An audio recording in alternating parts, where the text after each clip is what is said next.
ನಿಮ್ಮ ಹಳ್ಳಿಯ ಜನಸಂಖ್ಯೆ ಎಷ್ಟು ಸರ್? 4,500 ಸಾವಿರ ಜನ ಇತ್ತು ಸರ್. ಲಿಂಗಾಯತರು ಮೊದಲನೇ ಸ್ಥಾನದಲ್ಲಿದ್ದರೆ, ಕುರುಬರು 2ನೇ ಸ್ಥಾನದಲ್ಲಿ, ಇನ್ನು ಹರಿಜನರು ಅಥವಾ ಈ ಥರದೊಂದು ಸಮೂಹ ಇತ್ತಲ್ಲ ಸರ್. ಆ ಸೌಹಾರ್ದತೆನೇ ಅಲ್ಲಿಯ ಜನರನ್ನ. ನಮ್ಮ ರಾಜ್ಯದಲ್ಲಿ ಮತ್ತು ನಮ್ಮ ದೇಶದಲ್ಲಿ ಇವತ್ತು ಬಡತನದ ರೇಖೆಯಿಂದ ಕೆಳಗೆ 70% ಜನ ಇದ್ದಾರೆ ಅಂತಾರೆ. ಮುಖ್ಯವಾಗಿ ಕಾರಣ ಏನಂತ ಹೇಳಿದ್ರೆ, ರಾಜಕಾರಣಿಗಳು ಏನಿದಾರಲ್ಲ ಸರ್, ಅವರು ಅದನ್ನ ಒಂದು ಸಮರ್ಪಕವಾದ ರೀತಿ ಒಳಗಡೆ ತಲುಪಿಸುವ ಹಾಗೆ ವ್ಯವಸ್ಥೆಗಳು ವ್ಯವಧಾನಗಳು ಇಲ್ಲ ಸರ್. ಆ ಪರಿಸ್ಥಿತಿ ಬದಲಾಗಿಲ್ವಲ್ಲ, ಯಾಕೆ? ಯಾವ ವ್ಯಕ್ತಿಗೆ ವೈಯಕ್ತಿಕವಾಗಿ ತನ್ನ ಸ್ಥಿತಿಯ ಅರಿವು ಇದ್ದು ತಾನು ಹೀಗಿರಬಾರದು, ನಾನು ಮೇಲ್ಮಟ್ಟಕ್ಕೆ ಬದುಕಬೇಕು, ಬೆಳಿಬೇಕು ಅನ್ನುವಂಥದ್ದನ್ನ, ಮೇಲ್ಮಟ್ಟಕ್ಕೆ ಹೋಗ್ಬೇಕು ಅನ್ನುವಂಥ ಇಚ್ಛಾಶಕ್ತಿ ಯಾರಿಗಿರುತ್ತೋ ಅವ್ರಿಗೆ ಯಾವತ್ತೂ ಬಡತನ ಬರಲ್ಲ ಸರ್. ಇಂಗ್ಲಿಷಿನ ಶಾಲೆಗಳು ಇವತ್ತು ಎಷ್ಟೋ ಜನರಿಗೆ ವಂಚಿತರಾಗಿ ಹೊರಗಡೆ ಉಳಿತಾ ಇದ್ದಾರೆ ಇತ್ಯಾದಿಗಳನ್ನು. ಇದಕ್ಕೆ ಮುಖ್ಯವಾಗಿ ರಾಜಕಾರಣನೇ ಕಾರಣ ಸರ್. ಇಂಗ್ಲಿಷ್ ಶಾಲೆಗಳನ್ನ ಪರ್ಮಿಷನ್ ಕೊಡ್ತಾ ಇರೋದೇ ಸರ್ಕಾರಗಳು ಸರ್. ಎಲೆಕ್ಷನ್ಗೆ ಕೋಟ್ಯಾಂತರ ರೂಪಾಯಿ ಖರ್ಚು ಮಾಡಕ್ಕೆ ಯಾರಿಗೆ ಶಕ್ತಿ ಇದೆ ಅವ್ರು ಮಾತ್ರ ಆಯ್ಕೆ ಆಗಿ ಬರ್ತಾ ಇದ್ದಾರೆ. ಚಿಂತನೆ ಇರುವಂತವ್ರು, ಕಳಕಳಿ ಇಂಥವ್ರು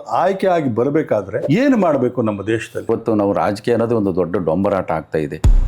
ಒಬ್ಬರಿಗಿಂತ ಒಬ್ಬರಿಗೆ ಹೆಚ್ಚು ಆಶ್ವಾಸನೆಗಳನ್ನು ಕೊಡುವಂಥದ್ದು, ಅವರ ಮ್ಯಾನಿಫೆಸ್ಟೋಗಳನ್ನು ನೋಡಿದರೆ ನಮಗೆ ಗಾಬರಿ ಆಗುತ್ತೆ. ಆ ರೀತಿಯಲ್ಲಿ ಕೊಡ್ತಾ ಇದ್ದಾರೆ. ನೀವೇನು ಕೆಲಸ ಮಾಡೋದೇ ಬೇಡ, ಏನೂ ಬೇಡ, ನಿಮಗೆ ಆರಾಮಾಗಿ ಮನೆಗೆ ನಾವು ತಂದು ಕೊಡ್ತೀವಿ ಅನ್ನುವಂಥ ರೀತಿ ಒಳಗಡೆ ಇವತ್ತು ಕೊಡ್ತಾ ಇದ್ದಾರೆ. ಯಾರ್ಯಾರು ಸರ್?